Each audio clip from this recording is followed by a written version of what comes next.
নমস্কার, আমি ধনঞ্জয় ঘোষাল।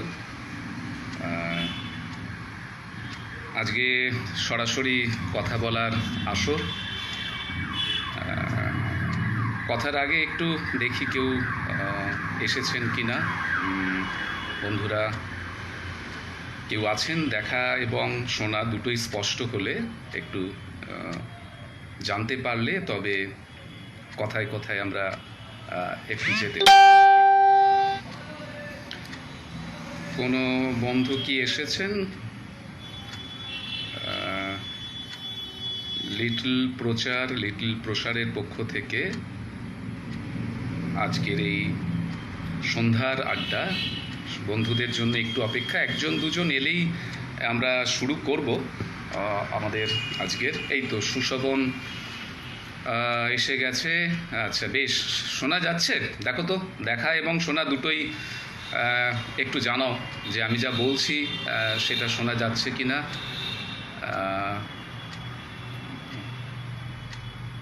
বুঝতে পারছি না যে শোনাটা, আমার কথা স্পষ্ট শোনা যাচ্ছে কি না, একটু যদি জানাও সুশোভন।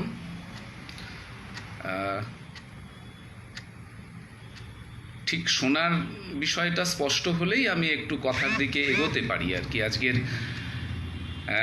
আলোচনার লিটল ম্যাগাজিন নিয়ে তথা বলাকা নিয়ে আলোচনার আর একটু দিকে যেতে পারি।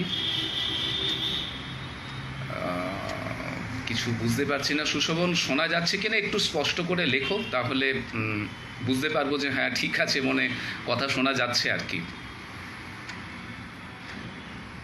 আর কোনো বন্ধু কি এসেছেন? শুনছি এবং দেখছি। বাহ, তার মানে আমরা একটু দু একজন বন্ধু আছেন, আমাদের কোনো অসুবিধে নেই। দু একজন বন্ধু নিয়েই আমাদের পথ চলা। আসলে আমরা যারা লিটল ম্যাগাজিন করি, লিটল ম্যাগাজিন অনেক লোকের কাজ নয়, লিটল ম্যাগাজিন আমাদের কিছু মানুষের কাজ। আমরা যারা কিছু করি এবং সাহিত্য নিয়ে চর্চা করি, ভাবনা ভাবি, বেশ কয়েকজন মানুষ এক জায়গায় জড়ো হই। এই তো অনেকে এসে গেছে। গাজীব লতিফ এসেছেন, ধন্যবাদ। চিত্রিতা এসছে, শোনা যাচ্ছে, বেশ। আচ্ছা, আজকে যারা এই আয়োজনটি করেছে যে পেজ থেকে, সেই পেজের একটি কথা বলতেই হবে যে লিটল প্রসার, এই পেজটি অত্যন্ত, বা গ্রুপটি বা এই প্রতিষ্ঠানটি বলা যায় অত্যন্ত একটি ভালো জায়গা।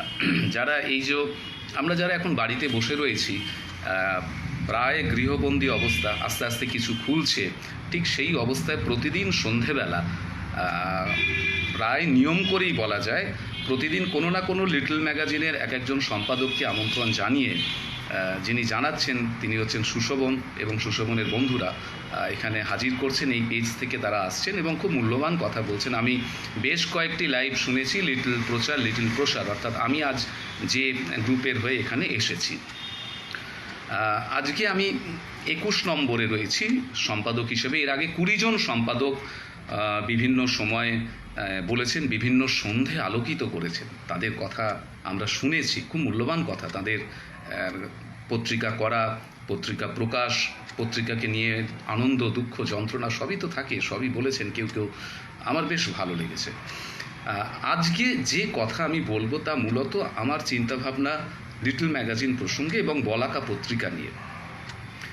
খুব সামান্য সময়ের একটা আয়োজন, মানে কথাবার্তা বলা, খুব বেশি সময় ধরে কিছু বলার নেই, কিন্তু যেটুকু বলবো সেটুকু আমার বলাকা পত্রিকা সম্পাদনার 28 বছরের অভিজ্ঞতার টুকরো টুকরো কিছু মুহূর্ত আপনাদেরকে শোনাবো বন্ধু।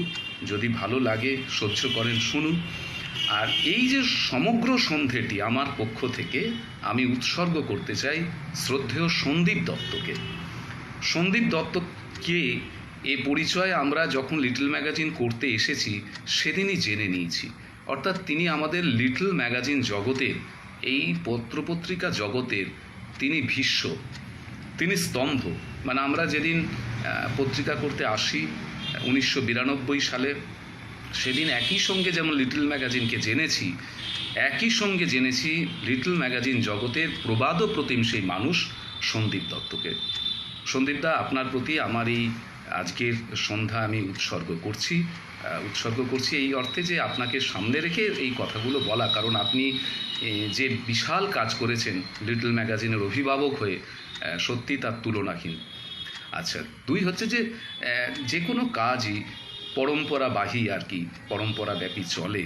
সুশোভন অর্থাৎ এই যে লিটল প্রচার লিটল প্রসার বা শ্রীময়ী পত্রিকার সঙ্গে সংশ্লিষ্ট যে ছেলেটি, আমাদের যে বয়সে অনেক অনুজ, সুশোভন ঠিক সেইভাবে যদি ওর ফেসবুক পেজ আপনারা বন্ধুরা একটু দেখেন তাহলে দেখবেন বিভিন্ন বিষয়ে ও আলোচনা রাখে, পত্রিকার প্রচ্ছদ দেয় এবং খুব সুন্দরভাবে বিভিন্ন বিষয়কে উপস্থাপন করে। এবং এই যে ধরুন এক একদিন সন্ধেবেলা এক একজন সম্পাদককে এনে হাজির করছে এই লিটল প্রচার এবং লিটল প্রসার, এইটা অত্যন্ত একটা সুন্দর ঘটনা এবং সুন্দর বিষয় বলে আমি মনে করি। আমরা উৎসাহ বোধ করছি। আচ্ছা, অনেকে এসছেন, অমিতা দি এসছেন, গৌরব কেতন লাহিড়ী এসছেন। আসুন আপনাদের কথা দু একটি লিখুন, আমি তার আগে একটু আমার কথাকে এগিয়ে নিয়ে যাই। সেটা হচ্ছে বলাকা, আজকের বলাকা পত্রিকা নিয়ে আলোচনা। আমি বলাকা সম্পাদক ধনঞ্জয় ঘোষাল। কয়েকটি কথা বলাকা সম্পর্কে আপনাদের একটু জানাই। সেটা হচ্ছে বলাকা পত্রিকা প্রথম প্রকাশিত হয় 1992 সালে এবং প্রকাশক হচ্ছে শিউলি ঘোষাল। বলাকা পত্রিকাটি 1992 থেকে এই 2019 বা 20, এই তো অপরাজিতা এসছে, ফটিক দাও এসছেন, বা চমৎকার। এই যে দীর্ঘ 28 বছরের বলাকার যে একটা জার্নি বলা যায়, একটা উড়ান বলা যায়, আমি জার্নি বলি না, আমি বলি যে উড়ান। এই উড়ানের কয়েকটি জায়গা আপনাদের বলি। সেটা হচ্ছে যে আমরা যারা লিটল ম্যাগাজিন করতে এলাম 1992, তখন আমরা গ্র্যাজুয়েশন করছি, পড়াশোনার বিজ্ঞান নিয়ে পড়াশোনা করেছি। আমরা কিছু ছেলেপিলে এক জায়গায় জড়ো হলাম। তো তখন স্বাভাবিকভাবে যে চরিত্র লিটল ম্যাগাজিনে ছিল, শঙ্কর দা এসছেন, বা হ্যাঁ এলাম একসাথে, আরও লাইভ চলছে, তবে এখন থাকছি। আচ্ছা থাকুন। যেটা হলো সেটা হচ্ছে যে বলাকাকে যদি আমরা দেখি, খুব কম সময়ের মধ্যে বলাকা নিয়ে বলবো আজকে, যে 1992 প্রথম প্রকাশ এবং 2019-এর মধ্যে মোট 28 বছরে বলাকার 37টি সংখ্যা বেরিয়েছে। 37টি সংখ্যা বেরিয়েছে। একটি প্রস্তুতির পথে এই কারণের জন্য আটকে গেছে, তাহলে বেরোতো 38টি, মানে 37টি সংখ্যা বলাকার বেরিয়েছে। বলাকার প্রথম প্রকাশ মানে আড়িয়াদহ থেকে সম্পাদকীয় দপ্তর এখনও আড়িয়াদহে, আর প্রকাশনা দপ্তরটা আমার বাড়ি অর্থাৎ সোদপুরে। প্রকাশক শিউলি ঘোষাল, আমি সম্পাদক ধনঞ্জয়। এখন এই বলাকার দুটি জায়গা আছে। দুটি জায়গা মানে চিরকালই, যখন বলাকার 1992 থেকে 2005 পর্যন্ত একটা পর্ব, 2005 থেকে 19 বা এই 20 বা পরে যতদিন চলবে তার আরেকটা পর্ব। পর্বটা ভাগ হচ্ছে কিভাবে? ভাগ হচ্ছে এইভাবে যে 1992-তে বলাকা যখন প্রথম বেরোলো, তখন ওই 16 পাতা 8 পাতা, দুটো কবিতা, একটা ছোট গল্প, ছড়া, এই সব নিয়ে বেরোতো। মানে আমরা যখন লেখা শুরু করছি, আমাদের লেখা ছাপার তো দরকার এবং আমাদের কথা বলার দরকার, লেখা ছাপানোর থেকেও বড় কথা। তো সেইটা থেকে আমরা কয়েকজন জড়ো হলাম, হয়ে আমরা কাজটি করলাম। তো সেইটা দেখা গেল যে কবিতা, গল্প, প্রবন্ধ ইত্যাদি নিয়ে একটা পর্ব। 2005-6 গিয়ে আমার মনে হলো যে এই যে পত্রিকাটা করেছি বলাকা, সেইটা মানুষ সেভাবে নিচ্ছেন না, গ্রহণ করছেন না। আমরা পুশ সেল বলি, কিছু বিক্রি বলি, এর ওপরে দাঁড়িয়ে রয়েছি। কিন্তু এই কি করে যাব 25 বছর, 30 বছর, 50 বছর ধরে, মানে যদি আমরা এটাকে চালিয়ে নিয়ে যেতে চাই। তখন ভাবলাম এবং আমার মনে হলো যে বাংলা সাহিত্যের প্রাচীনতার দিকে একটু নজর দেওয়া উচিত, বাংলা সাহিত্যের বর্তমান সময়ের দিকেও একটু নজর দেওয়া উচিত। দিলীপ দাস এসছেন, দেবাশিস বসু এসছেন, ধন্যবাদ, থাকুন, ভালো লাগছে। তো সেই ক্ষেত্রে 2005 বা 6 বা 7 থেকে ধীরে ধীরে এই সময়টা থেকে বলাকা বিশেষ সংখ্যায় রূপান্তরিত হলো। অর্থাৎ 1992 প্রথম সংখ্যা, সাধারণ সংখ্যা, তারপরে বলা যায় আক্ষরিকভাবে বলা যায় 7 থেকে বিশেষ সংখ্যায় রূপান্তরিত হলে এবং এখনো পর্যন্ত চলছে। তো এই যে 37টা সংখ্যা বেরোলো, তার দুটি পর্ব, একটা হচ্ছে সাধারণ পর্ব, সাধারণ সংখ্যা প্রকাশ, এবং আরেকটি হচ্ছে যে বিশেষ সংখ্যা প্রকাশ। তার মধ্যে দেখা যাচ্ছে যে 22টা সংখ্যা গল্প, কবিতা, ছড়া, উপন্যাস এই রকম নিয়ে বেরিয়েছে, 22টা সংখ্যা, আর 15টি সংখ্যা হচ্ছে বিশেষ সংখ্যা। বলাকার যে 15টি সংখ্যা বিশেষ সংখ্যা, এই 15টি সংখ্যার জন্যই বলাকা এই 15টি সংখ্যার জন্যই বলাকা বিশেষভাবে আলোচিত হয়েছে। এখন এই 28 বছরের একটা সামগ্রিক ছবি আপনাদের সামনে আমি দিতে চাই যে বলাকায় কি ছাপা হলো। ধরুন এরকম হতে পারে যে আমরা যে 37টা সংখ্যা করেছি তার মধ্যে প্রবন্ধ ছাপা হয়েছে প্রায় 420-22টি। 37টার মধ্যে 37টা সংখ্যার মধ্যে অর্থাৎ 1992 থেকে 2019 20 সংখ্যাটা এখনো বেরোয়নি, তাতে 420-25টার মতো প্রবন্ধ ছাপা হয়েছে। কবিতা ছাপা হয়েছে প্রায় 400টি, গল্প প্রায় 100টি, নাটক 13টি, ছড়া 50টি। একটা ছোট্ট ধারণা আপনাদের দিলাম এই কারণে যে সাধারণ সংখ্যা এবং বিশেষ সংখ্যা নিয়ে আলোচনায় বিভাজিত করার আগে একটা সামগ্রিক বলাকা সম্পর্কে রূপরেখা দিতে চাইছি। এবং 28 বছরে প্রায় 550 জন লেখক অন্তত একবার লিখেছেন। মানে আমাদের যেমন লেখক গোষ্ঠী তখনও ছিল, এখনও আছে, মানে কেউ কেউ প্রায় প্রতিটা সংখ্যায় লেখেন, আমি অনুরোধ জানাই তাদের, তো সেইটা বাদ দিচ্ছি। মানে 550 জন কবি, প্রাবন্ধিক, ঔপন্যাসিক বা গল্পকার অন্তত একবার বলাকায় লিখেছেন, প্রায় 550 জন। তা এই করে বলাকার এই কিছুদিন চলার পরে সত্যি কথা বলতে কি যে বলাকাকে আমি বন্ধ করে দেব ভেবেছিলাম কারণ কি যে বলাকাকে আমরা কয়েকজন প্রথমে যারা বার করতাম, ধীরে ধীরে পরিবর্তন হয়েছে। এই তো সুস্মিতা এসছেন, সুলেখা এসছেন, ধীরে ধীরে পরিবর্তন হয়েছে, বন্ধুদের দল চেঞ্জ হয়েছে, পাল্টে গেছে, নতুন মানুষ এসছেন। তো একটা সময় আর করা যাচ্ছিল না, কারণ যখন আমরা বিশেষ সংখ্যা করি, যখন 400 পাতার সংখ্যা হয়, যে বিপুল পরিমাণ অর্থের যোগান লাগে, পরিশ্রম লাগে, লেখা জোগাড় করার জন্য যে নিষ্ঠা লাগে, যে অনুসন্ধান লাগে, তা একার পক্ষে আমার করা সম্ভব হচ্ছিল না। সেই সময় এই আলোচনার শুরুতেই আজকে বলতে চাই এই কথাটা যে কয়েকজন মানুষ এসে বলাকাকে থামতে দেননি।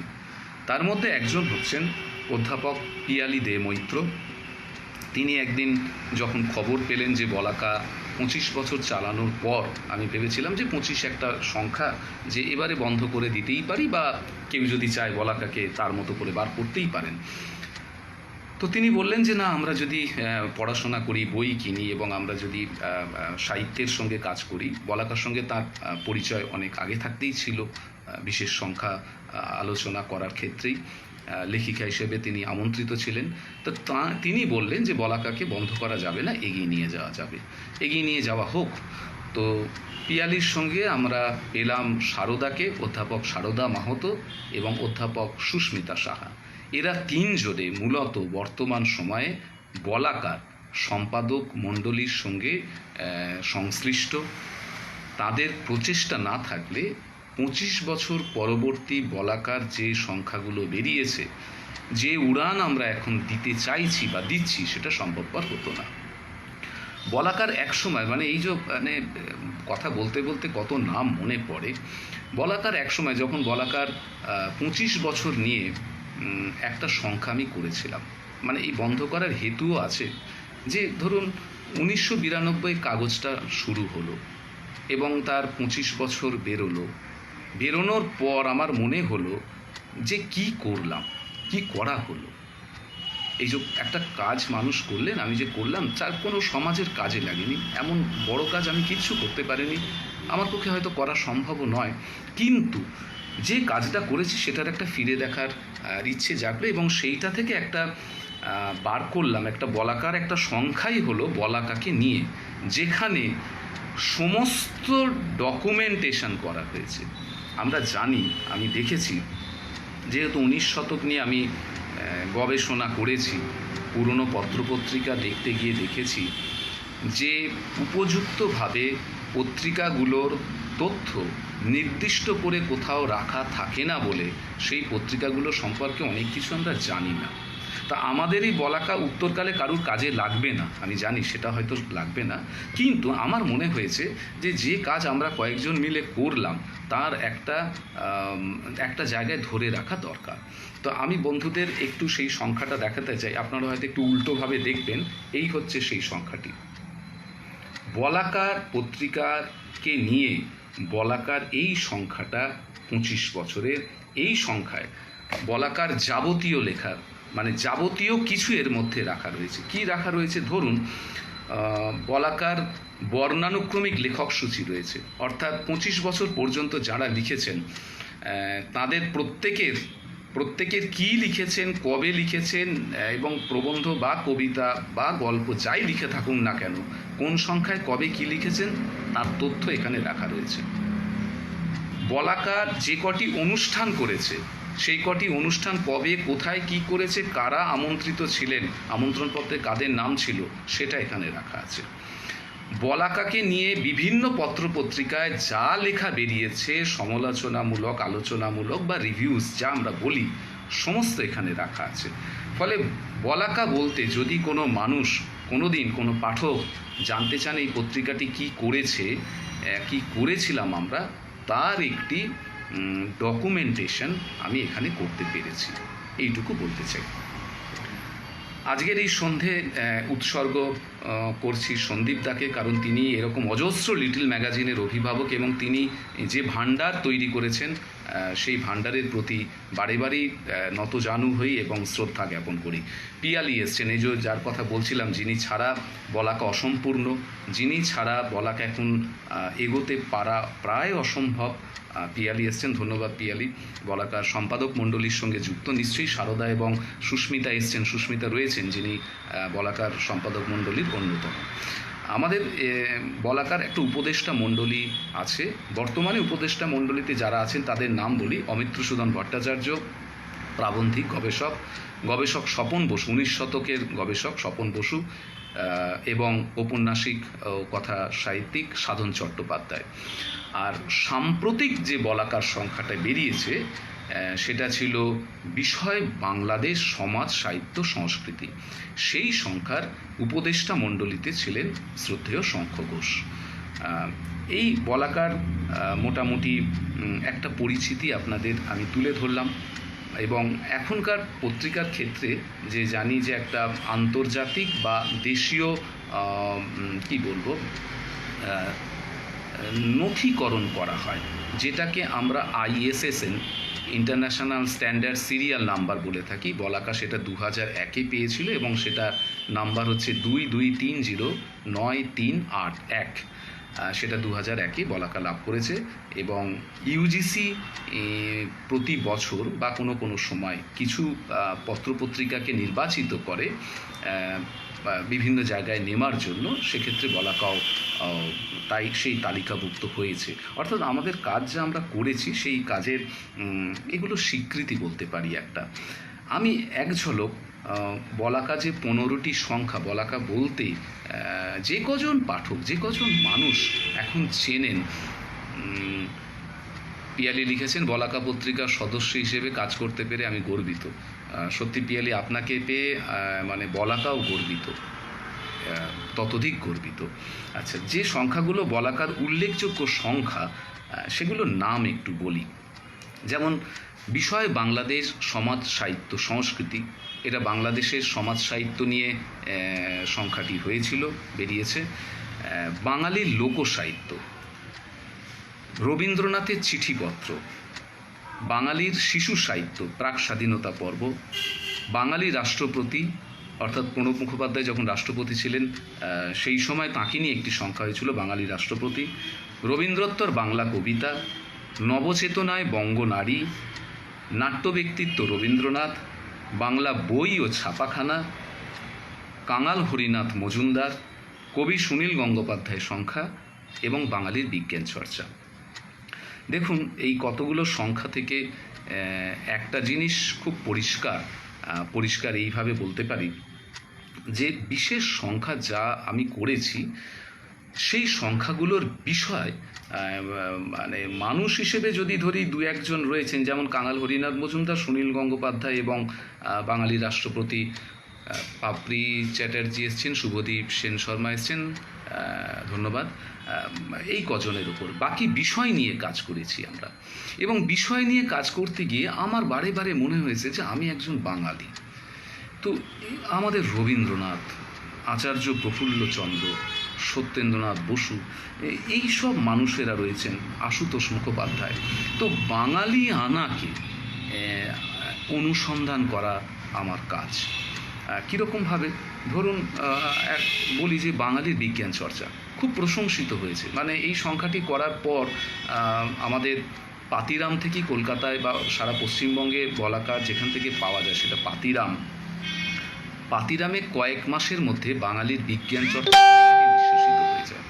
কেন করলাম? আমি বিজ্ঞানের ছাত্র, তা আমি দেখুন যে বাঙালি বিজ্ঞানী বলতে আমরা মাত্র কয়েকজনের কথা খুব বিশেষভাবে জানি, প্রফুল্লচন্দ্র, জগদীশচন্দ্র, মেঘনাথ সাহা, সত্যেন্দ্রনাথ বসু, আর হয়তো একটু এদিক ওদিক কয়েকজনের নাম জানি। কিন্তু এরকম প্রচুর বাঙালি বিজ্ঞানী রয়েছেন যাদের অবদান অবিস্মরণীয়, কিন্তু তাদের কথা সেভাবে আলোচিত হয়নি, কোথাও নেই।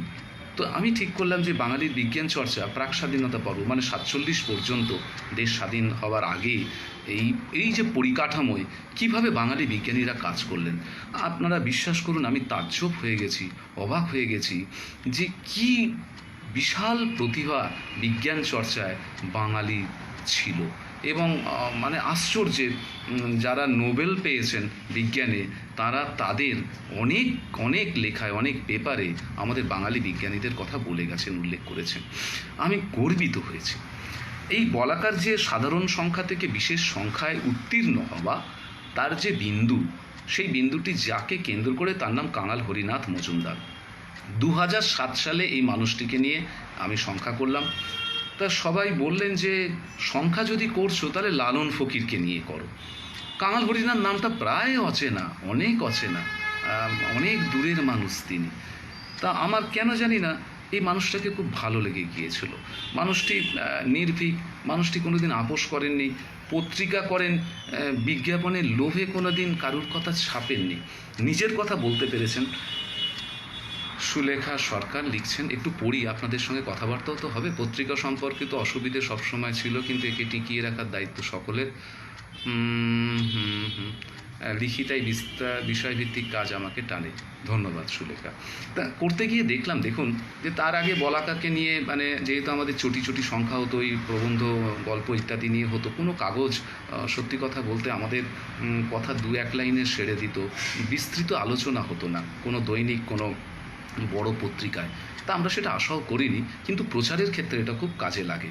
তো হরিনাথকে নিয়ে সংখ্যাটা করার পর বাঙালি, মানে পাঠক সমাজ হরিনাথ মজুমদারকে এত ভালোবাসেন, এত শ্রদ্ধা করেন, তা আমি নিজে চোখে দেখেছি। 3 মাসও লাগেনি আমাদের এই সংখ্যাটি নিঃশেষিত হয়ে যেতে, 3 মাসও লাগেনি। পাতিরাম থেকে, একটি মাত্র জায়গা থেকে সারা পশ্চিমবঙ্গে ছড়িয়ে পড়েছিল, এবং তারপরে সমস্ত কাগজ 2007-এ বা এখনও অনেক কাগজই রয়েছে বঙ্গদেশে, যতগুলো দৈনিক কাগজ প্রত্যেকে মর্যাদা সহকারে বলাকাকে নিয়ে, সেই সংখ্যাটিকে নিয়ে আলোচনা করেছে। এবং সেখান থেকে শুরু, তারপরে যে সংখ্যাই বলাকার বেরিয়েছে প্রত্যেকটি সংখ্যা আলোচিত হয়েছে।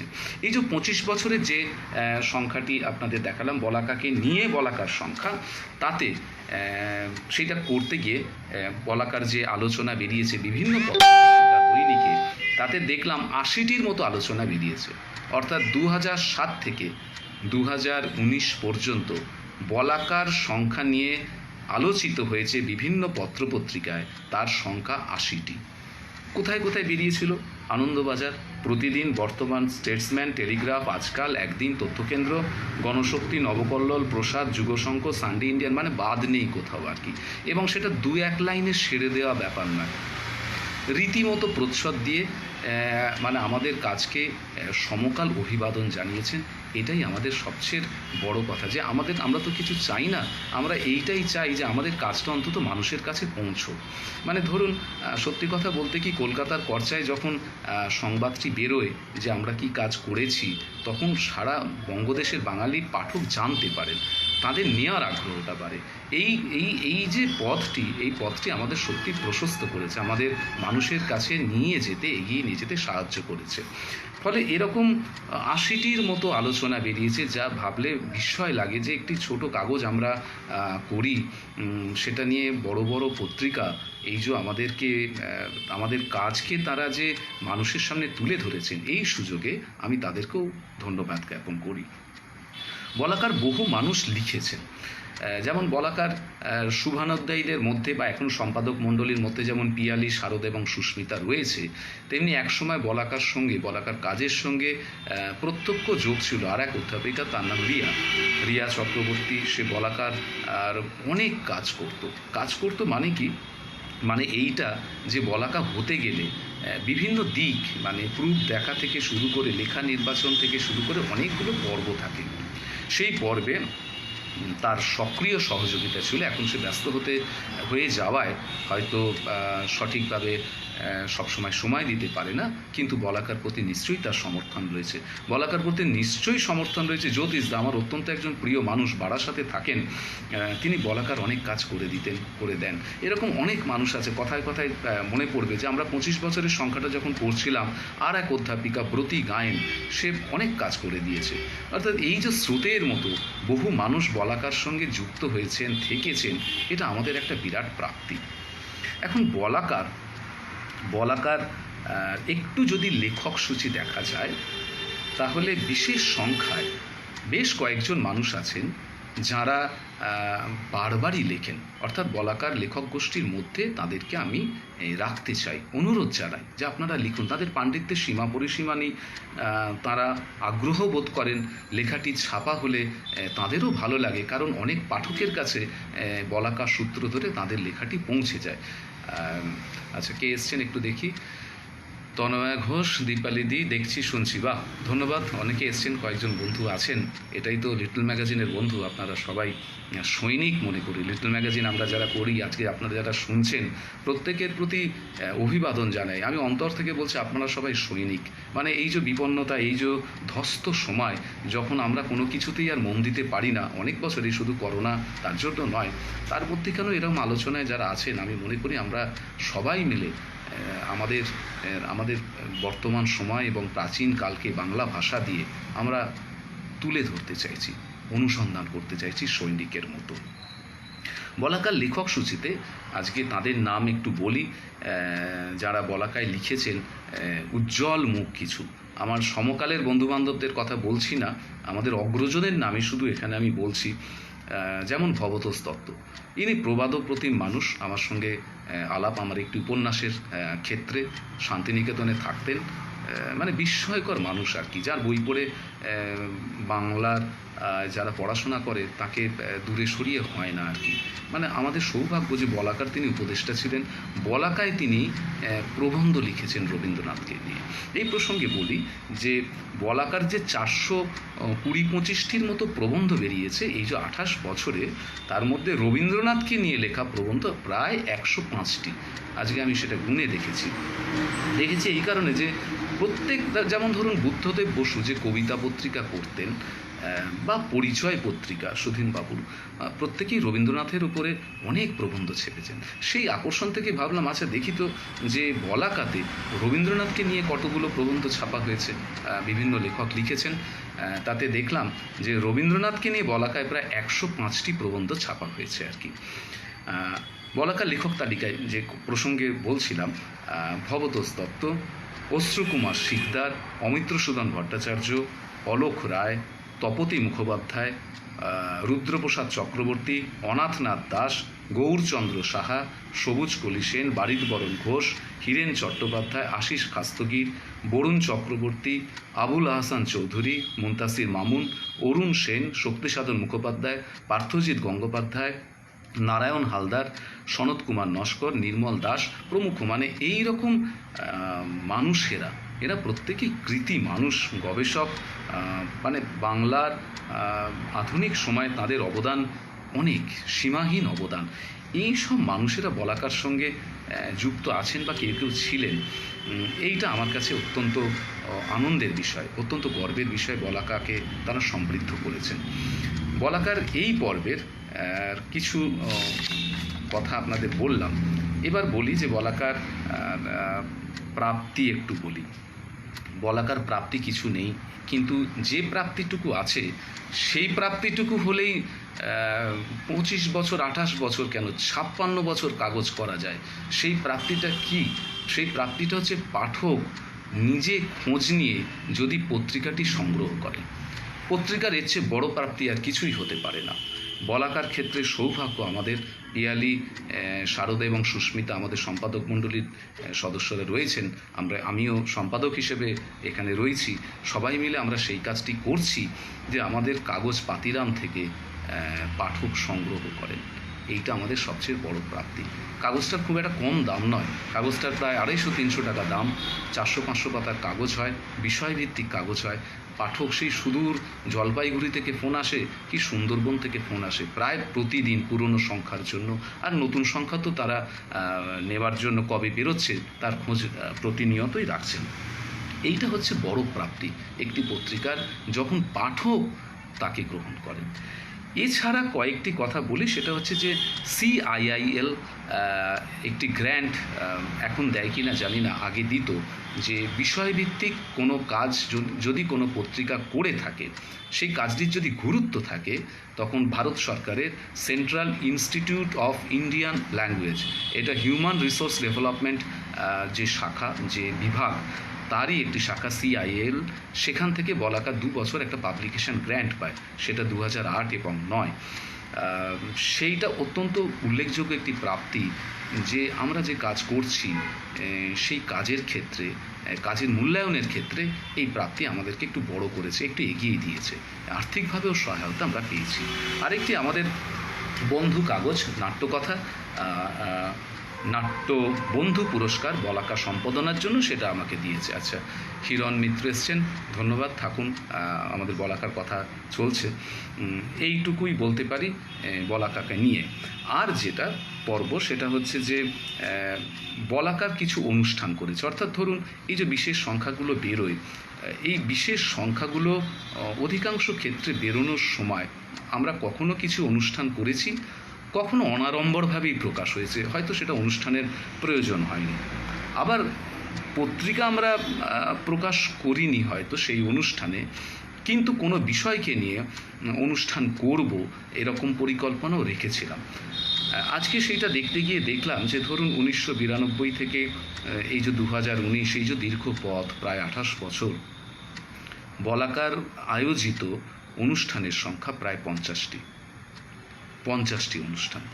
তার মধ্যে 1992 যখন আমরা বার করেছি, তখন তো আমরা অনুষ্ঠান বলতে কিছু বুঝতামও না, কিছুই না, কিন্তু এই 2006-07 থেকে মূলত এই অনুষ্ঠানগুলো আমরা কলকাতায় এসে বা জেলার বাইরে বা বিভিন্ন জায়গায় গিয়ে করার চেষ্টা করেছি।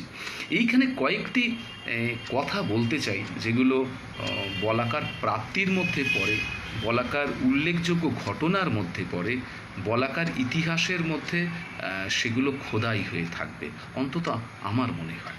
সেটা কি? সেটা ধরুন এই যে অনুষ্ঠান বললাম বা বলাকার প্রাপ্তি বললাম, বলাকার যে বিষয় বাংলাদেশ সংখ্যাটা একটু দেখাই, আমার কাছে আছে সাম্প্রতিক সংখ্যা। এই যে সংখ্যাটি বিষয় বাংলাদেশ, আপনারা একটু উল্টোভাবে দেখছেন, এই প্রযুক্তির ঘুরিয়ে নিচ্ছে বলে। এই সংখ্যাটি প্রকাশিত হলো মাননীয় শঙ্খ ঘোষের বাড়িতে গত বছরের 1 বৈশাখ। মানে ভাবুন যে এই পত্রিকাটির এই সংখ্যাটির উপদেষ্টা মণ্ডলীর মধ্যে শঙ্খবাবু ছিলেন, শঙ্খবাবুকে অনুরোধ করেছিলাম, এবং 1 বৈশাখ এরকম একটা দিন গত বছরের, এবছরে তো কিছুই হয়নি, আমরা সবাই আটকে রয়েছি। 1 বৈশাখ শঙ্খবাবুর বাড়িতে আমরা সবাই জড়ো হলাম। মানে কলকাতার প্রাবন্ধিক সমাজ, বলাকার সঙ্গে সংশ্লিষ্ট এই সংখ্যায় যারা লিখেছেন তাদের অনেকে, এবং লেখেননি বলাকার শুভানুধ্যায়ী এরকম আরও অনেকে শঙ্খবাবুর বাড়িতে সকালবেলায় জড়ো হওয়া গেল। উদ্বোধন করলেন আরেকজন প্রবাদ ও প্রতিম মানুষ, মাননীয় সৌরিন ভট্টাচার্য। শঙ্খবাবুর উপস্থিতিতে সৌরিনবাবু উদ্বোধন করলেন।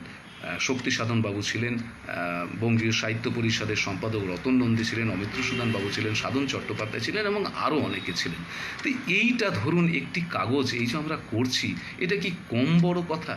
আজকের যুগে এই সময়ে এবং আগামী সময়েও বটে শঙ্খ ঘোষ একটি কি বলবো কিংবদন্তি, আমাদের অভিভাবক, আমাদের বিবেক। তাঁর বাড়িতে তিনি আমাদের সেই দিনের জন্য আমাদের এই অনুরোধ গ্রহণ করেছিলেন, আমরা এটা করতে পেরেছিলাম। এটা আমার কাছে একটা চিরস্মরণীয় বিষয়। বলাকার এই বিষয় বাংলাদেশ সমাজ সাহিত্য সংস্কৃতি সংখ্যার এই যে প্রকাশ, এটার কথাই বললাম। এর সঙ্গে আরও কয়েকটি অনুষ্ঠানের কথা বা প্রসঙ্গ বলতে চাই। যেমন ধরুন, বাঙালি রাষ্ট্রপতি যখন প্রণব মুখোপাধ্যায় হলেন, তখন ভাবলাম যে বাঙালি একজন রাষ্ট্রপতি তো হলেন, বাঙালি বিপ্লবীদের আমরা জেনেছি, বাঙালি বিজ্ঞানীদের জেনেছি, তা নিয়ে কাজ করেছি, বাঙালির লোকসাহিত্য নিয়ে কাজ করেছি, কাঙাল হরিনাথ মজুমদারের মতো নির্ভীক মানুষকে নিয়ে বলাকা কাজ করেছে। তো একটু দেখা যাক না যে আমাদের সাহিত্যের বাইরে সমাজের দিকে তাকিয়ে, রাজনীতি থেকে বেরিয়ে গিয়ে ব্যক্তি প্রণব মুখোপাধ্যায় যখন রাষ্ট্রপতি হলেন, তার উপরে একটা সংখ্যা করার কথা ভাবলাম। এই সংখ্যাটি করার ক্ষেত্রে যার অবদান, যার ভূমিকা উল্লেখযোগ্য, যিনি না থাকলে এই কাজটি আমি করতে পারতাম না, তিনি হচ্ছেন স্বাগতা দাস মুখোপাধ্যায়, প্রণববাবুর বোন। তার সঙ্গে যোগাযোগ, পরামর্শ এবং প্রতিনিয়ত আলোচনা করে এই সংখ্যাটি প্রকাশ হলো। এখন প্রকাশ হলো কী করে? এই সংখ্যা তো ওরকমভাবে প্রকাশ করা যায় না, যেহেতু ভারতীয় রাষ্ট্রপতিকে নিয়ে কাজ। তাই 2013 সালে রাষ্ট্রপতি ভবন বা রাইসিনা হিলসে তাঁর জন্মদিনে ডিসেম্বরে আমরা এই সংখ্যাটি তাঁর হাতে তুলে দিয়েছিলাম। এই যে ছোট কাগজ আমাদের অত্যন্ত স্বল্প পরিসরে, স্বল্প মুদ্রণ, স্বল্প আয়োজন, কিন্তু আমাদের স্বপ্ন তো বড়। আমাদের স্বপ্ন দিগন্ত পার করে, আমাদের স্বপ্ন যে কোনো উড়োজাহাজ এরোপ্লেনের গতিকে হারিয়ে দিতে পারে, আমাদের স্বপ্ন যে কোনো জায়গায় ল্যান্ডিং করতে পারে এবং আমাদের স্বপ্ন যে কোনো জায়গা থেকে টেক অফ নিতে পারে। না হলে বলুন যে কি করে আমরা এই সংখ্যাটি তৈরি করি বাঙালি রাষ্ট্রপতি প্রণববাবুকে নিয়ে, এবং তার প্রকাশ বলবো, প্রথম সংখ্যা তার হাতে তুলে দিতে পারি রাইসিনা হিলসে গিয়ে। এইটি সম্পাদক জীবনে বা বলাকার ক্ষেত্রে, বা আমরা যারা সবাই বলাকার সঙ্গে যুক্ত, আমাদের অনেক বন্ধুবান্ধব সেখানে সেদিন উপস্থিত ছিলেন, গিয়েছিলেন, প্রত্যেকে খুব খুশি এবং এটা খুব আনন্দের ব্যাপার যে আমরা ভারতবাসী হয়ে ভারতের প্রথম নাগরিককে নিয়ে এরকম একটা কাজ করতে পেরেছি, এবং তিনি বাঙালি। তাকে নিয়ে কাজ করতে গিয়ে আমার অভিজ্ঞতা নিঃসন্দেহে আমাকে সমৃদ্ধ করেছে বলতে পারি। বলাকার আরও একটি কাজের কথা বলি, সেটা হচ্ছে রবীন্দ্রনাথের চিঠিপত্র নিয়ে বলাকার একটি সংখ্যা হয়, সেটি প্রকাশ হয় 2016 সালে। এবং দেখুন যে রবীন্দ্রনাথের চিঠিপত্র, রবীন্দ্রনাথ এমন একজন মানুষ যিনি সবচেয়ে বেশি বোধহয় পৃথিবীতে চিঠি লিখেছেন এবং পেয়েছেনও বোধহয় সবচেয়ে বেশি চিঠি। বাংলায় প্রায় 7,000, ইংরেজিতে প্রায় 3,000, 10,000 চিঠি, আর প্রাপক সংখ্যা প্রায় 350 জন। তো এইরকম এক রবীন্দ্রনাথকে নিয়ে আমাদের কিছুক্ষণ আগেই বলছিলাম 105খানা রবীন্দ্রনাথের ওপরে প্রবন্ধ বলাকায় ছাপা হয়েছে। রবীন্দ্রনাথকে নিয়ে সংখ্যা হয়েছে প্রায় 8টি-9টি, তার মধ্যে এইটি একটা, যেটা হচ্ছে রবীন্দ্রনাথের চিঠিপত্র। তো এইটা করতে গিয়ে দেখলাম যে রবীন্দ্রনাথের চিঠিপত্র নিয়ে যদি সংখ্যা হয়, তাহলে রবীন্দ্রনাথের অপ্রকাশিত চিঠি আমি ছাপব। কিন্তু রবীন্দ্রনাথের অপ্রকাশিত চিঠি আমাদের মতো ছোট কাগজ, বাড়াবাড়ি রকমের স্বপ্ন। কিন্তু আমার তো একটু বাড়িয়ে ভাবতে ভালো লাগে, কারণ ওই যে একটু আগে বললাম যে আমাদের স্বপ্ন উড়োজাহাজের গতিকে হার মানায়, যে কোনো জায়গা থেকে টেক অফ নিতে পারে। তা আমি সরাসরি তপতী মুখোপাধ্যায়, তখন রবীন্দ্র ভবনের অধ্যক্ষা ছিলেন, তাকে অনুরোধ করলাম। এবং সবচেয়ে আশার কথা যে রবীন্দ্রনাথের প্রায় 8টি চিঠি ভূমিকা সহ, টিকা সহ বলাকার রবীন্দ্রনাথের চিঠিপত্র সংখ্যা বেরোলো। এই যে সংখ্যাটা বেরোলো, সেটা প্রকাশ হবে কোথায়?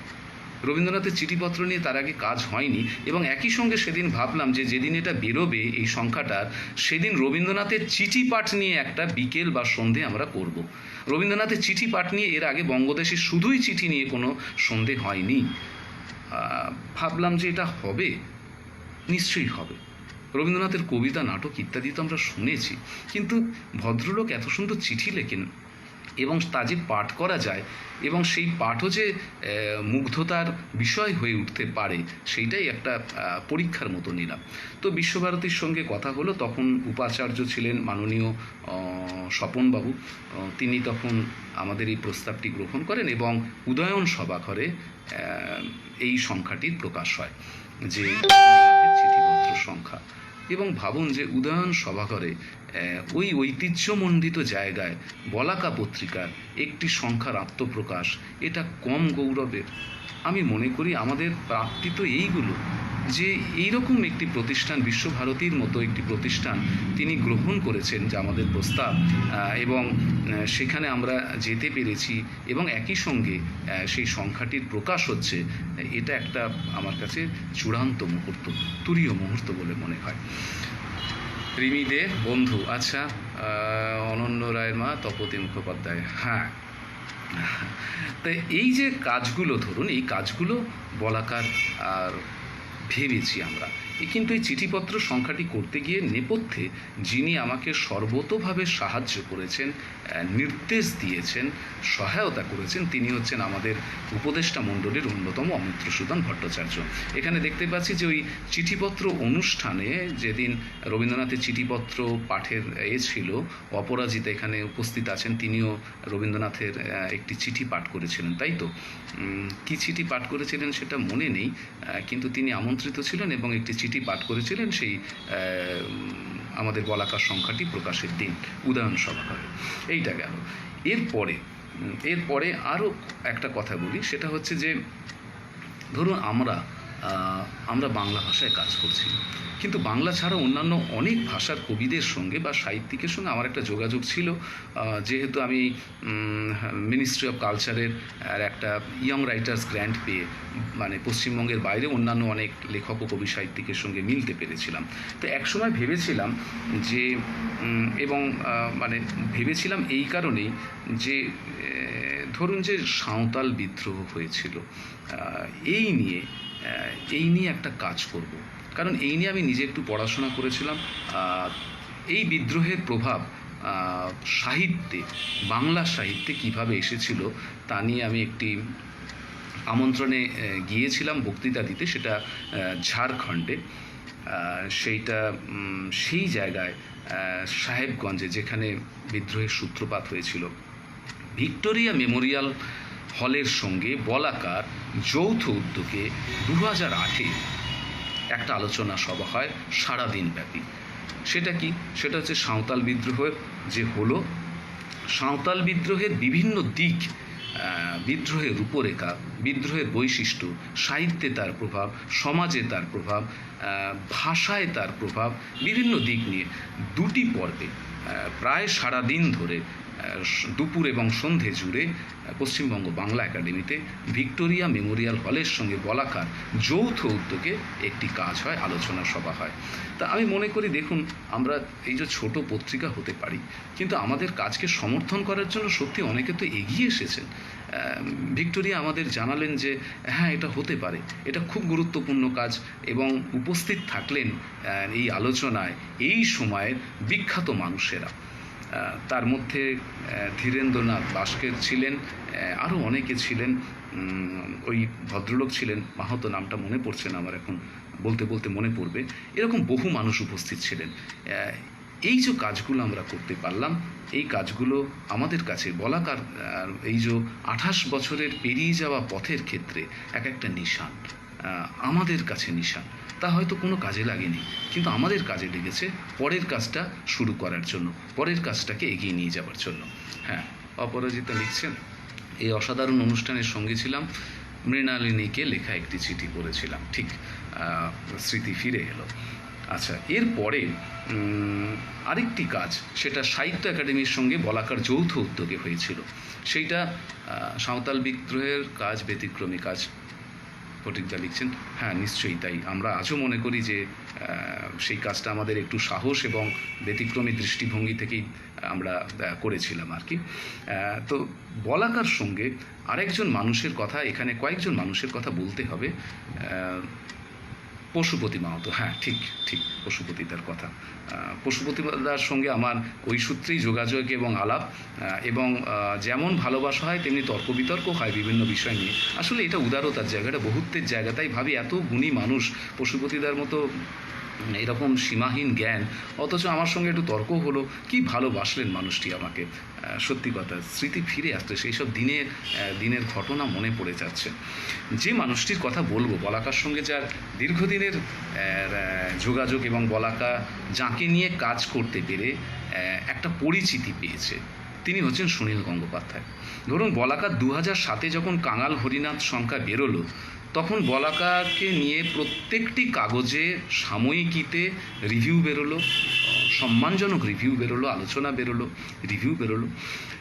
তারপরে 2007-এই আমরা করলাম যে সুনীল গঙ্গোপাধ্যায়কে নিয়ে একটি কাজ। সুনীল গঙ্গোপাধ্যায় ব্যতিক্রমী একজন মানুষ, তিনি কি নন। তা কাজ করতে গিয়ে দেখলাম কাজের একটি ইতিহাস আছে, তো সেইটাতে আমি যেতে চাইছি না, সেটা ব্যক্তিগত ইতিহাস, ব্যক্তিগত স্মৃতি। তা দেখলাম যে সুনীলদা গদ্য সাহিত্যের জন্য ঔপন্যাসিক হিসেবে পরিচিতি লাভ করেছেন, বিখ্যাত হয়েছেন, পুরস্কার পেয়েছেন, ইত্যাদি ইত্যাদি ইত্যাদি।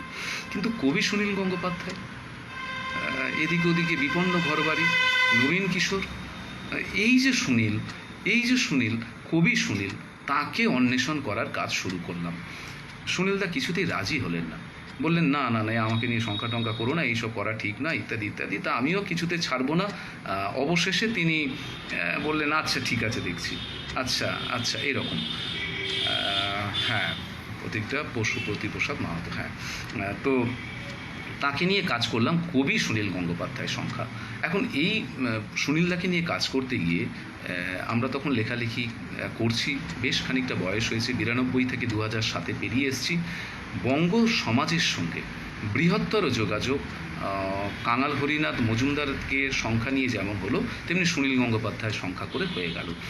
শিশির মঞ্চে সেটার উদ্বোধন হয়েছিল তার জন্মদিনের 7 সেপ্টেম্বর। এখন সুনীলদার কবি সত্তা, তাকে নিয়ে কাজ করতে গিয়ে ভাবলাম যে কি নাম দেবো, সংখ্যাটার নাম কি হবে। এবং সেই উপলক্ষেই আমি প্রথম শঙ্খবাবুর বাড়িতে যাই। তার আগে যাইনি, মানে ওরকমভাবে যাওয়ার কোনো উদ্দেশ্য ছিল না, নিছকই যাব সে সাহসও ছিল না, কিন্তু গেলাম। সুনীলদা তখন আমেরিকায়, যখন তাকে নিয়ে কাজটি আমি করছি বলাকা, শঙ্খবাবুর বাড়িতে গিয়ে আমি সম্পাদকীয় লেখাটি দুরু বক্ষে দেখালাম, হাতে কলমটি দিয়ে বললাম যদি কোনো ভুল টুল থাকে আপনি একটু অনুগ্রহ করে ঠিক করে দিন। কি সুন্দর মানুষ, কি শ্রদ্ধেয় মানুষ। তিনি আমাকে কয়েকটি পরামর্শ দিলেন এবং আমি বললাম যে তাহলে এর সংখ্যাটার নাম কী দেবো, কারণ সুনীল গঙ্গোপাধ্যায় তিনি ঔপন্যাসিক, কবি, প্রাবন্ধিক, কি নন তিনি। তা উনি বললেন যে কবি সুনীল গঙ্গোপাধ্যায় এটাই নাম হতে পারে। তা বলাকার একটি সংখ্যার নাম কবি সুনীল গঙ্গোপাধ্যায় সংখ্যা, এটা শঙ্খবাবুর কাছ থেকে পাওয়া, তো এইটা আমাদের কাছে একটা তো বিরাট প্রাপ্তি। এবং সেই শঙ্খবাবুর বাড়িতে আমার যাওয়া, মানুষটিকে দেখা, আমি শুধু চেয়েই দেখেছি এত সুন্দরভাবে আমরা তো কিছু জানি না, আমি তো কিছু জানিই না, কিন্তু কোনোদিন মনে হয়নি এইসব মানুষদের সঙ্গে মিশে যে আমার কোথাও কম আছে, আমার সবটাই ঘাটতি। বরং মনে হয়েছে এদের সঙ্গে মিশে যে আমার কোনো জায়গায় ঘাটতি ছিল না, আমার কোনো জায়গায় কম ছিল না। দেখুন 2007-এ সুনীলবাবুকে নিয়ে যে সংখ্যা করতে গিয়ে শঙ্খবাবুর সঙ্গে আলাপ, সেই সংখ্যারই 1426-এর বৈশাখে বাংলাদেশ সংখ্যার উদ্বোধন সেখানেই হলো। আমার ভাবতেই বিস্ময় লাগে যে এইভাবে বলাকার জায়গাটা তৈরি হয়েছে, এইভাবে বলাকার উড়ানটা চলে গেছে, এইভাবে আমরা একের পর এক সংখ্যা নিয়ে এগিয়ে যেতে পেরেছি। সুনীলদাকে নিয়ে কাজ করে যেটা হলো সেটা, সুনীলদা তারপরে সাহিত্য একাডেমির সভাপতি হলেন, সেই উপলক্ষে আমরা একটা সংখ্যা করেছিলাম। এবং সুনীলদার 75তম জন্মদিন বলাকার পক্ষ থেকে আমি করেছিলাম, সেটাও শিশির মঞ্চে আয়োজন করেছিলাম। বঙ্গদেশের কবি, সাহিত্যিক, লেখক, আবৃত্তিকার, নাট্যকার, গবেষক সবাই উপস্থিত ছিলেন এবং সবাই এই মানুষটিকে নিয়ে কাজ করেছি বলে বঙ্গদেশের বিভিন্ন মানুষের কাছে খুব দ্রুত পৌঁছতে পেরেছি, একথা বলতে আমার কোনো দ্বিধা নেই। এবং এই সূত্রেই সুনীলদাকে নিয়ে যখন কাজ করছি কবি সুনীল গঙ্গোপাধ্যায় সংখ্যা, তখন ভাবছিলাম একদিন বাংলা একাডেমির লাইব্রেরিতে বসে আমি কাজ করছি, উল্টো দিকে একজন মানুষ বসে রয়েছেন, বেশ ভারী চেহারা, অনেকটা বয়স হয়েছে তখন, খুব গম্ভীর মানুষ, তিনি কিছু ভাবছেন। তা আমি বললাম যে আগে আপনাকে একটা কথা জিজ্ঞেস করতে পারি? তিনি বললেন হ্যাঁ বলুন। আমি বললাম যে আপনাকে আমি বলুন বলছি, আপনি আমাকে বলুন, আমি অনুজ। বললো আচ্ছা আচ্ছা বলো কী ব্যাপার। আমি বললাম যে আপনি তো মনে হয় আনন্দ ঘোষ হাজরা। বললো হ্যাঁ। তা তুমি কি করছো? আমি বললাম আমি সুনীলবাবুকে নিয়ে একটি কাজ করছি, আপনাকে একটি লেখা দিতে হবে। তা আনন্দদা খুব আনন্দ প্রকাশ করলেন যে বাহ, সুনীলদাকে নিয়ে কাজ করছো, কী হচ্ছে জানতে চাইলেন। তা আমি বললাম আচ্ছা আনন্দদা, আমার মনে হচ্ছে এই বাংলা একাডেমিতে বসে সুনীলদা বিখ্যাত ব্যক্তি আমাদের এখানে, তো বাইরে এরকম তাকে নিয়ে কাজ করেছেন যারা বাঙালি নন, এরকম আছে? বললো হ্যাঁ আছে, অনেকেই আছেন। তেমন আপনি কয়েকজনের নাম দিতে পারেন? বললো হ্যাঁ দিতে পারি। Phone number? বললো না, নামটা দিতে পারি, ফোন নাম্বার দিতে পারি না, কারণ আমার আর যোগাযোগ নেই। তো ভাবুন 2007-এ ইন্টারনেট এত অ্যাভেলেবেল ছিল না, ফেসবুক নয়, আরও কিছু ছিল না, শুধু ফোন হতো দূর দূরান্তে। তা আমি ভাবলাম যে আপনি স্পষ্ট করে নামটা লিখে দিন।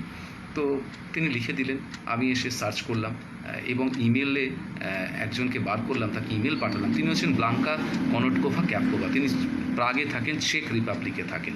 তাই এই যে আমি ভাবছি সুনীলদাকে নিয়ে কাজ করতে গিয়ে, ব্লাঙ্কার সঙ্গে আলাপ হলো এবং তিনি আগ্রহ প্রকাশ করলেন লিখবেন বলে, এবং লেখা পাঠালেন। 2007-এর ঘটনা, কবি সুনীল গঙ্গোপাধ্যায়ের সংখ্যা বেরোনোর পর আমার মাথায় চাপলো যে বলাকার ওয়েবসাইট করব 2008-এর জানুয়ারি, বোধহয় 28 জানুয়ারি এরকম কিছু, দিনটা মনে পড়ছে না, 2008-এর জানুয়ারি www.bolaka.co.in এই শীর্ষক, এই শিরোনামে, এই ডোমেইনে বলাকার ওয়েবসাইট বার করে ফেললাম। মানে 2008-এ ইন্টারনেট যখন অতখানি প্রচারিত হয়নি, তখন বিদেশের মানুষদের সঙ্গে যোগাযোগ করার জন্য বলাকার এইটা করা হলো। এবং হতে গিয়ে আমি আকস্মিকভাবে ব্লাঙ্কাকে আমন্ত্রণ করলাম যে যেহেতু এটা আন্তর্জাতিক ব্যাপার, আপনি প্রাগ থেকে চলে আসুন, এসে আপনি এটার উদ্বোধন করুন। তো ব্লাঙ্কা চলেও এলেন বলাকার আমন্ত্রণে। ব্লাঙ্কা চার্লস বিশ্ববিদ্যালয়ে তখন অধ্যাপনা করেন, জেন্ডার স্টাডিজ বিভাগে পড়ান, এবং তিনি বলাকার আমন্ত্রণে চলে এলেন। www.bolaka.co.in এর উদ্বোধন হলো বাংলা একাডেমির সভাঘরে, এবং কেন্দ্রে রয়েছেন কবি সুনীল গঙ্গোপাধ্যায়। মানে তিনি ছিলেন বলে এইসব কাজগুলো করার ক্ষেত্রে আমরা অনেক ভরসা পেয়েছি। মানে 7-5 না ভেবে নেমে যেতে পেরেছি এই কারণ কাজ করতে গেলে সুনীলদা বলতেন যে একটা সাহসী মনোভাব রাখতে, একটা ডেয়ারিং অ্যাটিটিউড রাখতে হয়। তা বলাকার ওয়েবসাইটটা এখন আর নেই, কারণ যিনি এর সঙ্গে যুক্ত ছিলেন, যে এই বলাকার ওয়েবসাইটটা দেখতো, সে অন্যান্য কাজে ব্যস্ত হয়ে পড়ে। সে পশ্চিমবঙ্গের বাইরেও কিছুদিন চলে যায় কাজের, ফলে আর এটা ফলপ্রসূ হয়নি। কিন্তু সেই সময় বলাকার ওয়েবসাইটে বিভিন্ন সংখ্যা পড়া যেত, পাওয়া যেত, এবং প্রচুর মানুষ, বাইরের মানুষ যারা বাংলা চর্চা করতেন, বিদেশে থাকেন, তারা এই ওয়েবসাইটের মধ্যে দিয়ে বলাকার সঙ্গে পরিচিত হয়েছিলেন বলা বাহুল্য। এইটা মোটামুটি আমাদের একটা পর্ব। তারপরে সেখান থেকে সুনীলদাকে নিয়ে আরও একটি সংখ্যা, আরেকটি অনুষ্ঠান বলবো, কিন্তু প্রত্যেকটা অনুষ্ঠান সংখ্যার মধ্যেই হয়ে যায়। সেটা তখন সুনীলদার নেই। 2016 সম্ভবত সাহিত্য আকাদেমির সঙ্গে যৌথভাবে বলাকার একটা কাজ হলো, সুনীলদাকে নিয়ে একটা সন্ধে। অপরাজিতা ছিল সেই অনুষ্ঠানটায়, মনে পড়ছে, সাহিত্য একাডেমির সেই সন্ধেটা, সেটাও ভারী চমৎকার হয়েছিল। বহু মানুষ এলেন, সুনীলদাকে বিভিন্ন দিক থেকে আবিষ্কার করা হলো। প্রসঙ্গত বলি যে সুনীলদাকে নিয়ে কাজ করতে গিয়ে আমি পরিচিত হয়েছিলাম সমীর রায়চৌধুরীর সঙ্গে। আপনারা জানেন যে সমীর রায়চৌধুরী মানে সুনীলদার বন্ধু ছিলেন, মানে ঘনিষ্ঠ বন্ধু। আমি সমীরদাকে একদিন বললাম, আচ্ছা সমীরদা, সুনীলদার কোনো চিঠি আপনার কাছে আছে? বললো হ্যাঁ আছে ধনঞ্জয়। আমি বললাম সেই চিঠি কি আপনি দিতে পারেন? বললো সেটা তো ভেবে দেখতে হবে, কেউ কোনো দিন বলেনি চিঠি দেওয়ার কথা। তা আমি বললাম আপনি কিছু চিঠি আমাকে দিন না, আমি সংখ্যাটা করছি, আপনার তো লেখা থাকছে, সেখানে ছাপবো। তা সেই কবি সুনীল গঙ্গোপাধ্যায়ের সংখ্যায় সুনীলদার প্রায় 13-14টি চিঠি, অপ্রকাশিত চিঠি ছাপা হলো, যা সমীর রায়চৌধুরীকে লিখেছিলেন। সেগুলো 1965 সালের চিঠি, যখন তাদের যুবক বয়স, সেই সময়ের চিঠি। এটাও বলাকার কাছে একটা প্রাপ্তি। দেখুন যে রবীন্দ্রনাথের অপ্রকাশিত চিঠি ছাপতে পেরেছি, সুনীল গঙ্গোপাধ্যায়ের অপ্রকাশিত চিঠিও ছাপতে পেরেছি। এইভাবে বলাকা চলছে, এইভাবে বলাকার 28 বছর পেরিয়ে গেছে। 28 বছর পেরিয়ে যাওয়ার সময়ে ঝড় ঝাপটা বিভিন্ন সময় এসছে, বন্ধুবান্ধবরা এসছেন চলে গেছেন, মতের মিলটাই হয়েছে বেশি, অমিলটা হয়েছে কম। আর আমার তো কাউকে ছেড়ে যাওয়া নেই, ফলে আমার কোনো ফিরে দেখাও নেই, কারণ আমি কাউকে ছাড়িনি, বলাকাও কাউকে ছাড়ে না, ফলে চলতেই থাকছে। একটা স্বপ্নের উড়ান নিয়ে আমরা চলবো মনে করি, চলতে শুরু করেছি, চলে যাচ্ছে। বলাকার সাম্প্রতিক যে সংখ্যাটা হবে, মানে সব যদি ঠিক হয়ে যায়, আমরাও যদি ঠিক থাকি, তা সেটা হচ্ছে সেই আমাদের বলাকার অধিকাংশ ক্ষেত্রেই সময়সীমা আমি রাখি প্রাক স্বাধীনতা পর্ব বা কলোনিয়াল ইন্ডিয়া, এবং সেটা বিষয় বাঙালি বা বাংলা ভাষা বা বাঙালি আনা, বাঙালির সভা সমিতি প্রতিষ্ঠান, অর্থাৎ বাঙালি যে জাতি, তার যে উত্তরণ, তার যে নির্মাণ, তার জন্য যে প্রতিষ্ঠানগুলি স্বাধীনতা পূর্ব সময়ে তৈরি হয়েছিল, সেই প্রতিষ্ঠানগুলো কেন তৈরি হয়েছিল, কারা তৈরি করলেন, কিভাবে তৈরি হলো, তার অবদান কী, তার ভূমিকা নিয়ে, এই নিয়ে বিভিন্ন মানুষেরা, প্রায় 30 জন এই সময়ের প্রাবন্ধিক, অধ্যাপক, গবেষকেরা কলম ধরেছেন। আপনাদের কাছে সংখ্যাটি যদি বেরোয় বন্ধুরা, বহু প্রতিষ্ঠানের সন্ধান পাবেন যা বাঙালির জাতীয়তা বোধ গঠনে, বাঙালি জাতির নির্মাণে বিশেষভাবে সহায়ক ভূমিকা পালন করেছিল বলতে পারি। আশা রাখি এই সংখ্যাটিও পাঠকের কাছে গৃহীত হবে, নিশ্চিতভাবে গৃহীত হবে, এই কারণেই যে বাঙালির সভা সমিতি প্রতিষ্ঠান নিয়ে সেরকম কাজ হয়েছে বলে আমার জানা নেই। যেটুকু হয়েছে তাকে অনেক বড় করে আমরা ভাবছি। ভাবনাটা অসম্পূর্ণ, ভাবনাটা সম্পূর্ণ নয়, কিন্তু এই অসম্পূর্ণতার ভেতর কয়েকটি গুরুত্বপূর্ণ জায়গা রাখা থাকবে, এইটা বলতে পারি। আরেকটি কথা বলতে পারি বলাকার কাজের মধ্যে, সেটি হচ্ছে যে বলাকা একটি কাজ করেছিল নবচেতনায় বঙ্গনারী। মানে ধরুন, আমি যখন 2008-এ ইউরোপ যাই, তখন আমার দুটো জিনিস খুব আমাকে ভাবিয়েছিল সে দেশে গিয়ে। একটি হচ্ছে তাদের দেশে পলিউশন নেই, দূষণ নেই, আরেকটি হচ্ছে তাদের জেন্ডার ইকুয়ালিটি, লিঙ্গ সাম্য, কোনো ডিসক্রিমিনেশন নেই। তো একই সঙ্গে 19 শতক নিয়ে আমার কাজ ছিল, আর এই লিঙ্গ সাম্য বা লিঙ্গ বৈষম্য ছিল না, এইটা অনুভব করার পর আমি ভাবলাম যে বাঙালি মেয়েরা আজকে যে এত এগিয়ে এসেছে, এত দূর তারা তাদের কৃতিত্ব স্থাপন করেছে, তার নেপথ্যে সেই সব বাঙালি মহিলাদের ভূমিকাটা কী, যারা সেই সময় গৃহী থেকে, ওই পরিকাঠামোয় থেকে, ওই সংসারে আবদ্ধ থেকে, যেখানে শিক্ষা দেওয়ার বন্দোবস্ত প্রায় নেই বললেই চলে, সেই সময় বাঙালি মেয়েরা কিভাবে কাজ করেছেন তার ইতিহাস অন্বেষণ করা দরকার। এবং ঠিক করে পেলাম সেটা শুধু মহিলারাই লিখবেন, অর্থাৎ সেকালের মহিলাদের কথা লিখবেন এই কালের মহিলারা। এবং সেইটার প্রচ্ছদ করার জন্য আমি শ্রদ্ধেয় শানু লাহিড়ীকে বলেছিলাম। শানুদি এক কথায় রাজি হয়ে গেলেন। আমার ভাবতে বিস্ময় লাগে যে এইসব মানুষেরা আমার কথা ফেলেননি, এবং 25 জন মহিলা লিখলেন, ভূমিকা লিখেছিলেন ভারতী রায়। আমি এই সংখ্যাটি বহু মানুষ চায়, এটা সম্প্রতি বই হয়েছে।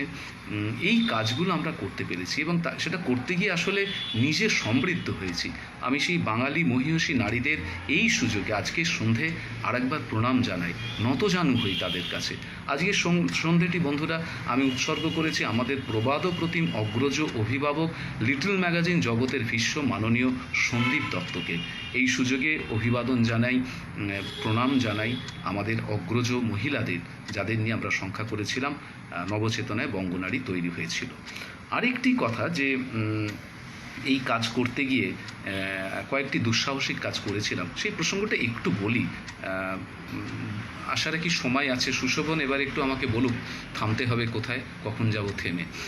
বলাকার একাধিক সংখ্যা পরে গ্রন্থ হিসেবে প্রকাশিত হয়েছে, সেই বিষয়ে কিছু বলুন পিয়ালি। আচ্ছা, আজ এই অনুষ্ঠানে না এলে মিস করতাম অনেক কিছু। আচ্ছা, সত্যি বলাকার যে সংখ্যাগুলো হয়েছে সেটা সম্প্রতি একটি সংখ্যা বই হলো, বেরোলো খুব বড় একটি প্রতিষ্ঠান থেকে, সংস্কৃত পুস্তক ভাণ্ডার থেকে। সেটা হচ্ছে বাঙালির শিশু সাহিত্য প্রাক স্বাধীনতা পর্ব, এটা বই হয়েছে। নবচেতনায় বঙ্গনারী আশাদ্বীপ থেকে বই হয়েছে। বাঙালির বিজ্ঞান চর্চা আশাদ্বীপ থেকে বই হয়েছে। তারপরে সহযাত্রী থেকে কাঙাল হরিনাথ মজুমদার সংখ্যা বই হয়েছে। সুনীল গঙ্গোপাধ্যায়ের সংখ্যা সহযাত্রী থেকে বই হয়েছে। এইগুলো বলাকার সংখ্যাগুলো বই হয়েছে এবং আরও কয়েকটি সংখ্যা বই হবে, তা নিয়ে আলোচনা চলছে। তা এখন নাট্য ব্যক্তিত্ব রবীন্দ্রনাথ এই একটি বলাকার সংখ্যা। এখন এই সংখ্যাটি করতে গিয়ে অমিতা সেনের আনন্দ সর্ব কাজে বলে একটি বড় লেখার খানিকটা অংশ আমি কারুর অনুমতি ছাড়া ছাপিয়ে দিলাম।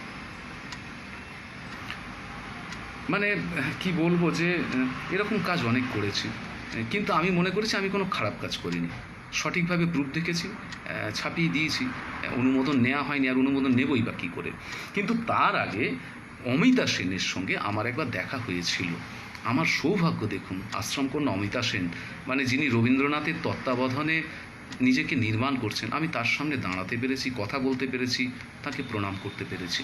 আমার কাছে মানে এটা পরম সৌভাগ্যের। অমিতা সেনের কাছে আমাকে পাঠিয়েছিলেন যিনি, তার নাম ভবতোষ দত্ত।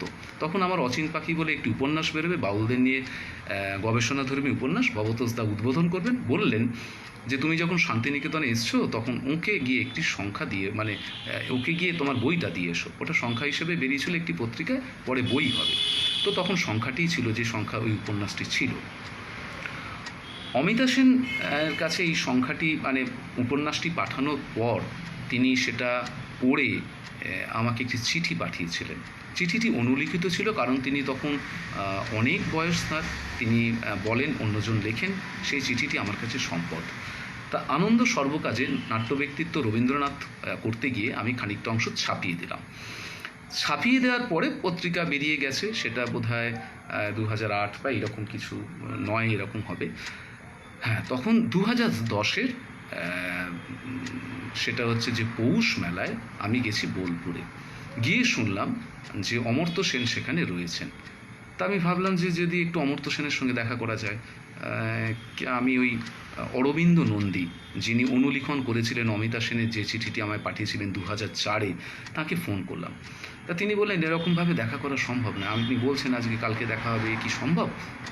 সম্ভব নয়। উনি একদম নির্দিষ্ট হয়ে রয়েছেন। স্বাভাবিক, নির্দিষ্ট হবেন, এ তো স্বাভাবিক কথা। তা আমি তবু হাল ছাড়লাম না। আমার ভেতরে আশা তো কোনো দিন কম নয়, বেশ বড় আশা। আর আমি আশার পেছনে ছুটি না, আশাও আমার পেছনে ছোটে না। আসলে আশা আর আমি পরস্পরকে আঁকড়ে ধরি। সেরকম ধরা হয়ে গেল সেই সন্ধ্যে। পরের দিন সকালবেলা আমি প্রতিচি বাড়ির সামনে উপস্থিত হলাম। গিয়ে দেখি প্রচুর ভিড়, মানুষের ছয়লাভ, সবাই অমর্ত্য সেনকে দেখবেন, এরকম একটা ব্যাপার। তা আমার সঙ্গে আরেকজন ছিলেন, তিনি বললেন এখানে থেকে কী হবে, চলো। আমি বললাম আমি কোথাও যাব না, আমি এখানেই থাকবো, দেখা যাক কী হয়। তা কী কারণে মিনিট 4-5-এর মধ্যে সবাই চলে গেলেন, ফাঁকা হয়ে গেল, আমি দাঁড়িয়ে রয়েছি। আর ঠিক তখনই তিনি বেরোচ্ছেন একটি মিটিং শেষ করে। তার বাড়ির সামনেটা যারা দেখেছেন, ভালো বলছেন মহোদয়, আচ্ছা, তিনি তার বাড়িতে যারা দেখেছেন জানেন যে তার বাড়ি থেকে গেটে আসতে গেলে খানিকটা পথ অতিক্রম করে হেঁটে আসতে হয়। তা তিনি যখন হেঁটে আসছেন, আমি তখন সামনে যারা প্রহরী রয়েছেন তাদেরকে বললাম একটু ছেড়ে দিন, আমি একটু দেখা করি। তো অরবিন্দদাও হাত নেড়ে ছাড়তে বলেন। আমি সঙ্গে সঙ্গে গিয়ে তাকে নাট্য ব্যক্তিত্ব রবীন্দ্রনাথ সংখ্যাটি দিয়ে বললাম যে এরকম একটা কাজ, মাননীয় অমিতা সেনের এই লেখাটি আমি অনুমতি না নিয়েই মুদ্রণ করেছি এবং নির্বাচিত অংশ সেটি ছাপিয়েছি, আপনি একটু দেখবেন।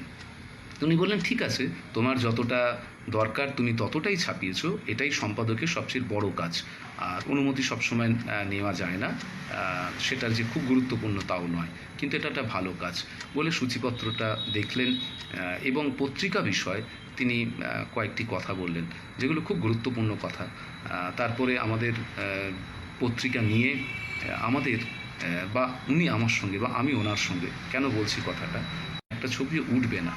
তা উনি আমাকে বললেন যে আলো ক্যামেরার লেন্সে পড়ছে, একটা ছবি উঠবে না ঠিকই, কিন্তু আপনাকে কি বলা যায় সেই জায়গায় যাওয়ার কথা? উনি বললেন হ্যাঁ, তোমায় যদি ঠিক কাজ করতে হয় তাহলে আমাকেও নির্দেশ দিতে হবে। তাহলে কোথায় দাঁড়াবো? আমরা খানিকটা সেই জায়গায় গেলাম যেখানে ছবি ওঠানো যায়, ঠিক ছবি ওঠে। অর্থাৎ এই যে অভিজ্ঞতাগুলো বলাকা করতে গিয়ে সঞ্চয় করেছি, এগুলোই প্রাপ্তি। অর্থাৎ 1992 থেকে 2019, 2020 হয়তো বলাকা চলবে। পিয়ালি, সুস্মিতা, তারপরে সারদা, এদের সহযোগিতা রয়েছে। আমিও চেষ্টা করছি, সবাই মিলে, প্রকাশক শিউলি, বন্ধুরা আরও অনেকে আছেন, আজকে যারা থাকলেন তারাও রয়েছেন, সবাই মিলে বলাকার এই পথ, এই যাত্রা অনেকটা সময় হয়ে গেল। আসলে বসলে একটা 28 বছরের ইতিহাস আর বিভিন্ন প্রসঙ্গ এসে পড়ে কথায় কথায়। আপনাদেরও সময়, আমারও সময়।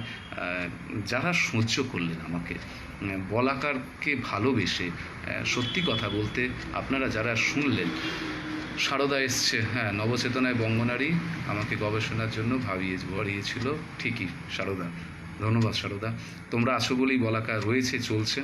তা এই কথায় কথায় কথা বাড়ে আর কি। আজকে সুশোভন এই উপায়টি করে দিয়েছে। এর আগে 20 জন সম্পাদক এখানে এসছেন, এই গ্রুপ থেকে তারা তাদের অভিজ্ঞতা বলেছেন, তাদের পত্রিকা সম্পর্কে বলেছেন। 20 জনকে আমি অভিবাদন জানাই। আমি 21তম আজকে এসে এখানে বললাম, এবং এটা ধারাবাহিকভাবে চলতে থাকবে। সুশোভন তাই বলেছে। পরে যারা আসবে তাদেরকেও আমার অভিবাদন রাখা থাকলো, তারা কাগজ নিয়ে তাদের বলবেন। আসলে আমরা কেউ বিচ্ছিন্ন নই। একটি কাগজ হয়তো আমি সম্পাদনা করি বটে, আমরা কয়েকজন সম্পাদক মণ্ডলীতে আছি বটে, কিন্তু সবাই তো আমরা এর সঙ্গে প্রত্যক্ষ অপ্রত্যক্ষভাবে যুক্ত। কখনো প্রকাশের সঙ্গে যুক্ত আরও অনেকে, কখনো লেখার সঙ্গে যুক্ত, কখনো নির্মাণের সঙ্গে যুক্ত। বিভিন্নভাবে আমরা যুক্ত হয়ে পড়ছি, যুক্ত হয়ে রয়েছি একে অপরের সঙ্গে। আর আমার এই বলাকাকে নিয়ে সন্ধিটি উৎসর্গ করলাম সন্দীপদাকে, মাননীয় সন্দীপ দত্তকে। এইখানেই আপাতত আজকে থামি। যদি কোনো দিন এটা পুনরাবৃত্ত হয়, মানে সেই আবার ফিরে এসে কোনো দিন আমার বলাকার তার মাসে, তখন নিশ্চয়ই আরও 2-3টে সংখ্যা বেরিয়ে যাবে, আশা রাখছি। ভালো থাকবো আমরা সবাই, সেই হিসেবেই বলা। এবং আমাদের সীমাহীন স্বপ্নের উড়ান আরও কিছু দিকে এগোবে, আরও কিছু সংখ্যা তৈরি করবে। আমরা সবাই সেই সব সংখ্যা নিয়েই যাপন করব জীবন, অনুসন্ধান করব, ভালোবাসবো একে অপরকে। আজ এখানেই রাখি। যদি আপনাদের কারোর কিছু 2-1টি কথা থাকে, অনেকে লিখেছেন, যথাসাধ্য চেষ্টা করেছি সেগুলো বলার বা দেখানোর, পড়ার। যদি কিছু বলেন আর কেউ, তাহলে 2-1 মিনিট হয়তো চলতে পারে, তারপরে সমাপ্তি। মানে আজকে আপনাদের সবাইকে অভিবাদন দিয়ে আমিও ছুটি নেবো, গিয়ে চা খাবো। আপনারাও চা খাবেন, হয়তো খাচ্ছেনও বা। খুব ভালো লাগলো হিরণবাবু বলছেন। আচ্ছা, আর কেউ যদি 2-1 কথা লেখেন, বা যদি কোনো বলাকা সম্পর্কে 2-1টি কথা জিজ্ঞাসা থাকে, বা আমি কোনো বিষয়ে বলতে ভুলে গেছি, সারদা, সুস্মিতা বা পিয়ালি মনে পড়ছে, তাহলে সেটাও আপনারা বা তোমরা লিখে দাও, বা আমাকে বলো, আমি একটু বলে দিই সেই প্রসঙ্গে। তো এই সামগ্রিক মোটামুটি আমাদের বলাকার যাপন, এই নিয়েই আমাদের চলছে। আরও খানিকটা দিন আমরা এগোবো, এই আশাই রাখছি।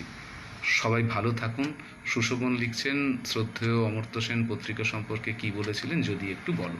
হ্যাঁ, তো তারপরে ওনাকে পত্রিকাটা দিলাম, তারপরে উনি তখন বেরোচ্ছিলেন, তা বললেন যে আমি পত্রিকাটা পড়বো, নিশ্চয়ই পড়বো। এইটা হওয়ার পরে আমরা চলে গেলাম, উনিও চলে গেলেন ওনার নির্দিষ্ট গন্তব্যে। তারপরে আমি পরের দিন, সেই দিন ছিলাম বোলপুরে, পরের দিন আসার আগে আমি অরবিন্দটাকে জিজ্ঞেস করলাম, আচ্ছা আমি যে পত্রিকাটা দিয়েছিলাম, উনি কি উল্টে পাল্টে দেখেছিলেন? দেখলেই তো আমরা ধন্য হই। বলল, তোমার পত্রিকা উনি উল্টে পাল্টে দেখবেন কেন, প্রায় গোটাটাই পড়ে ফেলেছেন, পড়ে আমাকে পত্রিকাটা দিয়েছেন রেখে দেওয়ার জন্য। মানে ভাবুন, উনি পত্রিকাটা পড়েছেন। আচ্ছা, এইবার আমি যখন রবীন্দ্রনাথের চিঠিপত্র নিয়ে সংখ্যা করছি, এরকম একটা কাজ যখন হয়নি, আমরা করব, টকবক করে ফুটছি, রবীন্দ্রনাথের চিঠি পড়ছি দেদার। আর এই প্রসঙ্গে বলি যে সারদা তখন রবীন্দ্রনাথের চিঠিপত্রের 19টা সংখ্যা কিনে ফেললো, এবং সেগুলো সব আমার বাড়ি পৌঁছে দিল। আজও আমার বাড়ি রাখা আছে সারদা, আমি সেগুলো নিয়ে চর্চা করছি। তোমরাও চর্চা করেছো এই নিয়ে, তোমরা আগেই করেছো আমার চেয়ে।